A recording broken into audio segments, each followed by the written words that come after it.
Hello everyone, आप सबका वांगशन bubble में फिर से एक बार बहुत बहुत बहुत स्वागत है। चलिए हमारी स्टोरी प्राइवेट डिटेक्टिव वांग एम्प्रेक स्पेशल के पार्ट 3 को शुरू करते हैं। अब तक हमने देखा था ग्रैंडपा का लाया हुआ डॉक्टर बहुत ही अजीब आदमी निकलता है, इसलिए ग्रैंडपा खुद ही उसे मार डालते हैं। अब सबके सामने फिर से एक बार सवाल था कि इबो की प्रेगनेंसी में उसकी मदद कौन करेगा।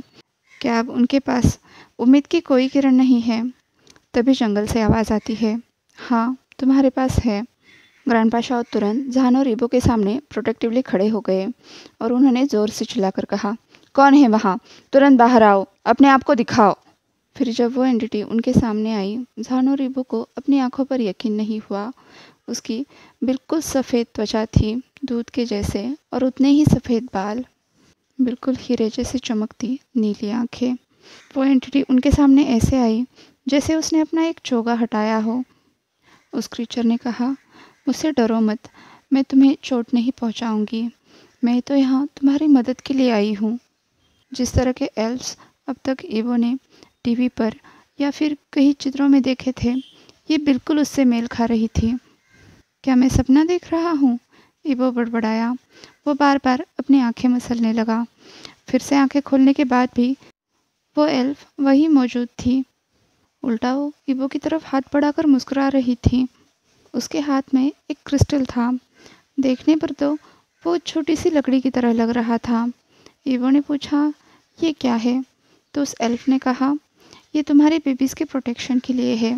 इसे अपने गले में पहनो, फिर कोई नहीं जान पाएगा कि तुम और तुम्हारे बेबीज स्पेशल है।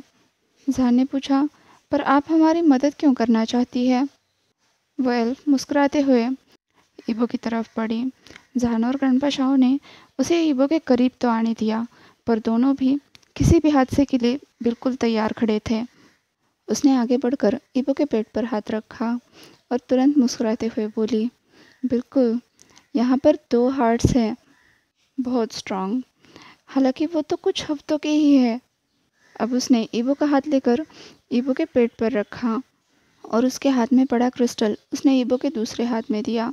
अचानक से इबो को बेबी की हार्ट बीट सुनाई देने लगी। अब इबो की आंखें भर आई। इबो ने कहा, जानसान, मैं उन्हें सुन सकता हूँ। वो बहुत फास्ट है और बहुत लाउड। अब एल्फ ने यही चीज़ ग्रैंडपा शाओ और जहान के साथ भी की। दोनों भी बहुत बुरी तरह से रोने लगे। अब उस एल्फ ने कहा, सिर्फ वैम्पायर और वेयरवुल्फ में ही लीजेंड्स नहीं होते, हमारे बीच भी होते हैं। हमें भी इन बच्चों की भविष्यवाणी पहले ही की गई थी कि 2 बहुत ताकतवर और बहादुर बच्चे होंगे जो वैम्पायर्स की तरह अमर होंगे, वेयरवुल्फ की तरह ताकतवर और एल्फ के पवित्र खून से बने।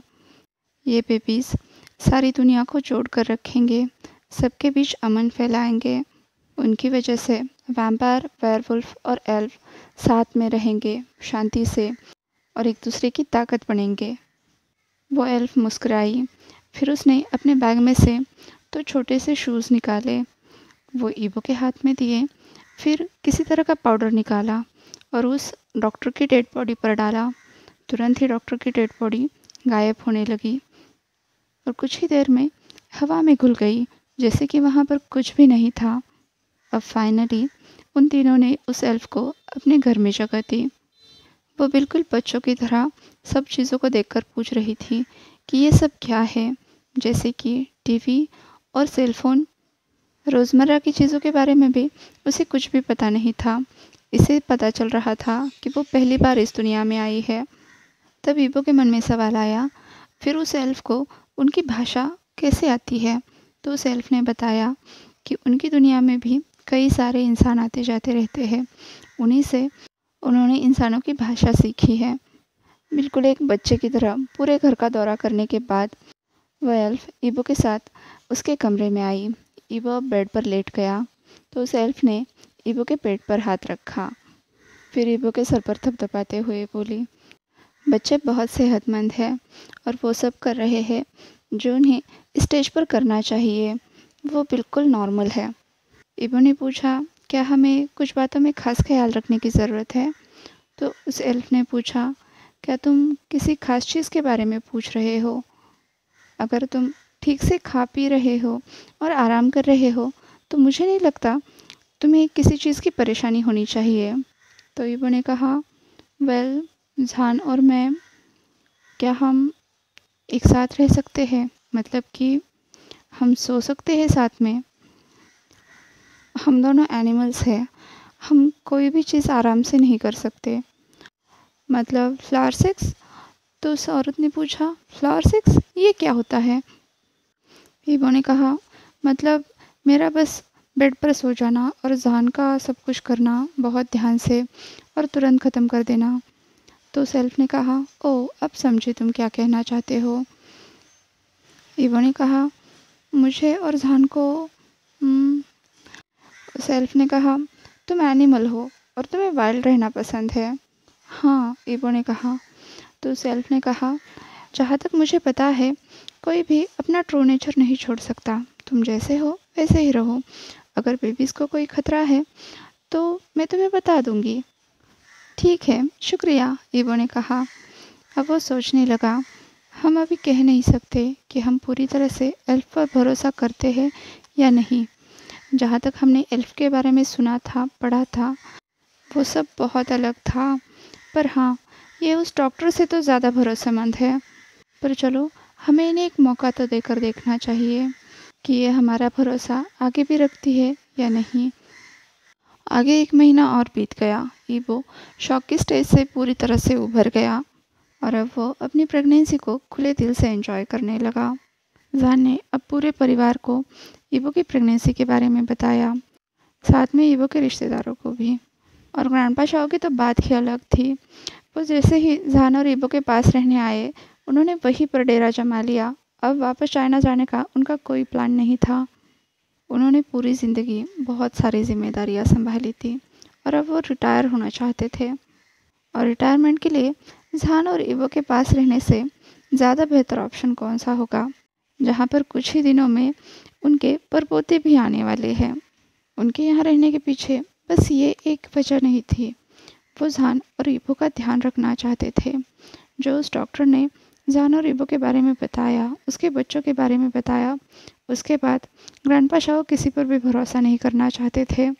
अब तो ईव भी उनके साथ थी।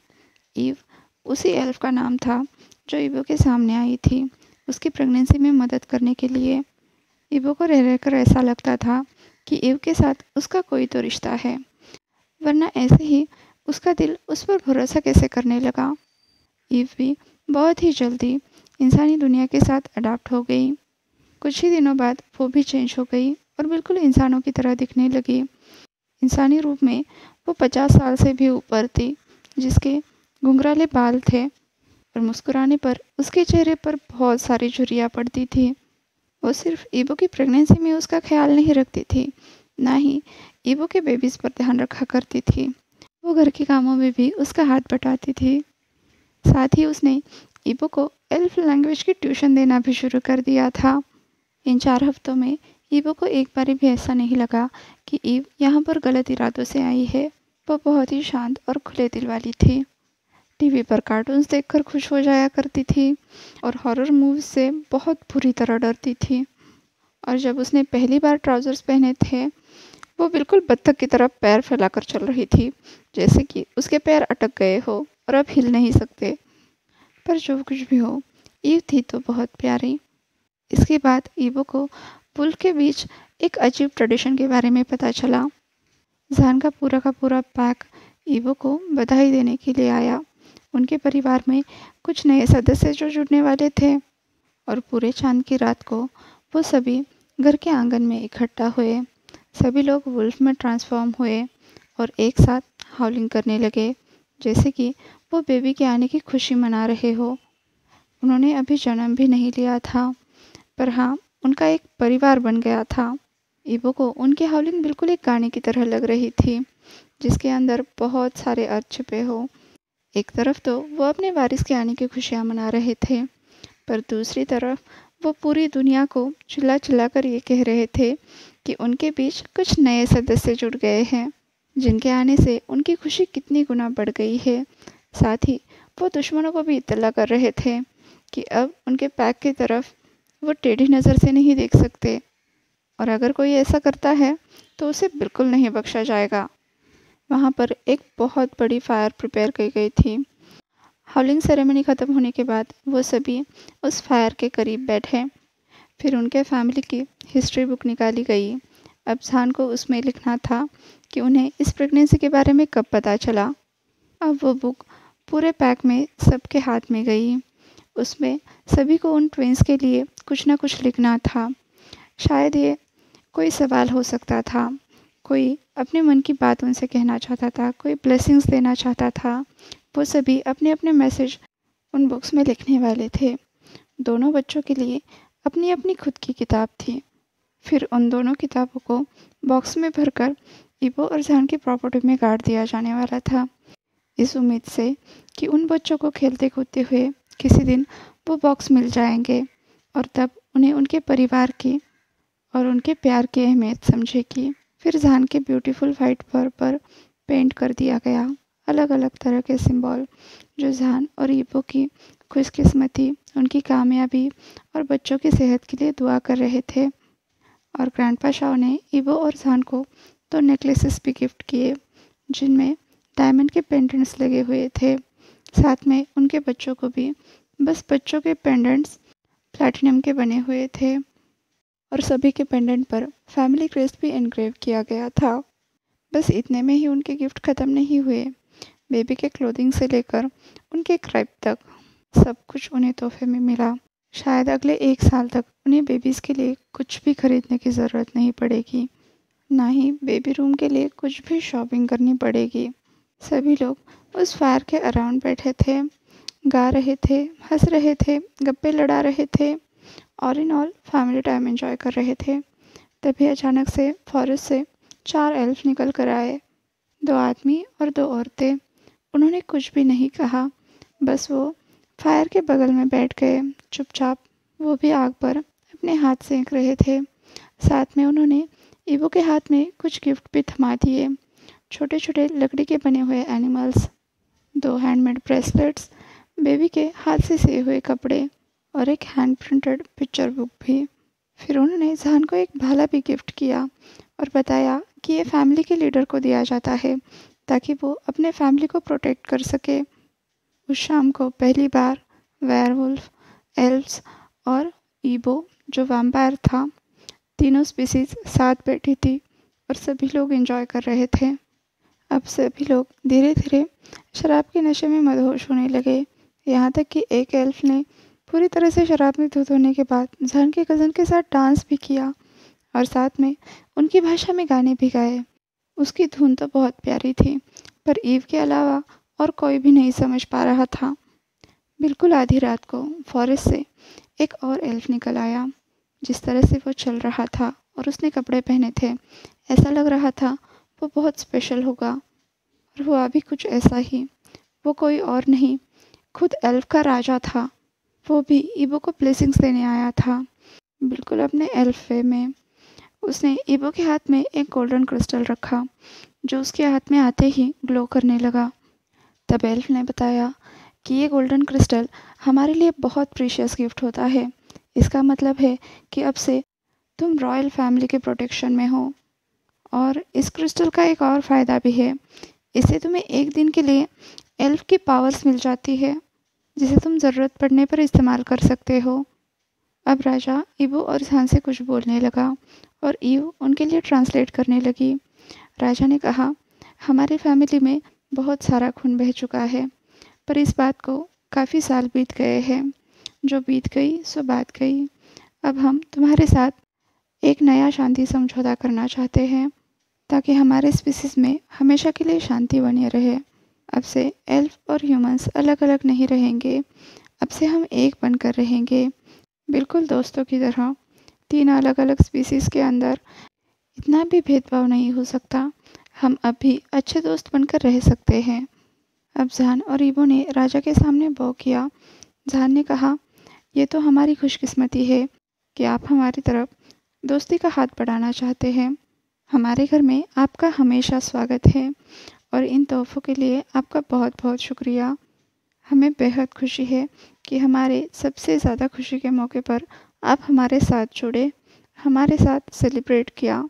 तभी वो ट्रांसफॉर्म होकर राजा के सामने आते हुए बोला, माफ़ी चाहता हूँ, पर मैं एल्फ्स के बारे में ज़्यादा कुछ नहीं जानता, पर मैं जानने की ज़रूर कोशिश करूँगा। मेरे अंदर भी एल्वन ब्लड है, तो मैं आपको अपना परिवार मानता हूँ। बीती बातें भूल जाते हैं और अब आने वाले समय पर ज़्यादा ध्यान देते हैं। उम्मीद करता हूँ आगे से आपके साथ मुलाकात होती रहेगी। हमारे दरवाजे आपके लिए हमेशा खुले रहेंगे। राजा ने ईबो का हाथ हाथ में लेते हुए कहा, तुम बहुत अच्छे बच्चे हो, बहुत ही गुणवान और समझदार। तुम और तुम्हारे पति दोनों भी तुम्हारे बच्चों के लिए एक बहुत अच्छे माता पिता बनोगे। फिर राजा ने ईबो के पेट पर हाथ रखा और कहा, वो दोनों बहुत स्ट्रांग है। अब ईबो को अपने सपने पर यकीन होने लगा था।